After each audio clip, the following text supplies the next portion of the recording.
Patuloy ang pagsubaybay ng Armed Forces of the Philippines sa mga kaganapan ng kapistahan ng Poong Nazareno kahapon upang ang mapayapa at maayos na pagdiriwang nito. Ilan ding mga opisyal ng AFP ang lulan ng helicopter upang makita ang kabuhang sitwasyon habang patuloy ang translasyon ng poon sa mga pangunahing kalye sa Maynila. Para sa detalye, balitaan mo kami, Waywaya Makalma. 500 sundalo ang kinailangang i-deploy sa 10 choke points na itinalaga sa Metro Manila para mangasiwa at protektahan ang ilang milyong debotong sumama sa prosesyon para sa itim na Nazareno. Kasama sa mga dineploy ay ang mga Civil Disturbance Management Team, Bomb Sniffing Dogs at Explosive Ordnance Team o EOD. Ito'y para ma-maintain ang seguridad ng mga deboto. We deployed around 8 CDM company.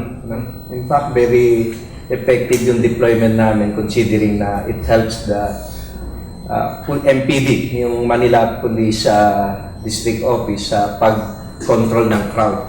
The AFP was very helpful in the controlling crowd in support sa Philippine National Police. Nagsagawa ng aerial survey ang NCRPO at AFP.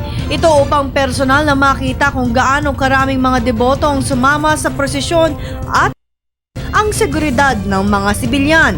Lula ng UE helicopter, inikot ng mga opisyal ang buong Quiapo Church at ilang bahagi na tatahakin ng prosesyon.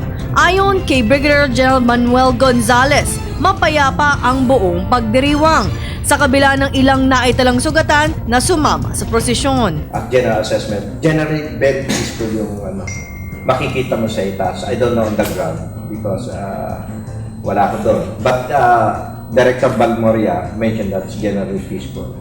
At saka yung crowd, parang hindi umabot doon sa estimated na 12 million. Kumpara noong isang taon na kinailangan pang patayin lahat ng cellphone signal sa Maynila, sa taong ito, hindi na kailangan magtaas ng alert status ang AFP.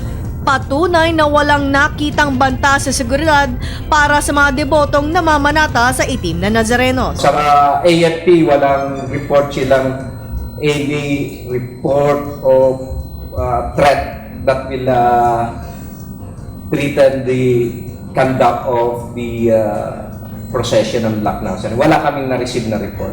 Para sa telebisyon ng Bayan, Makal.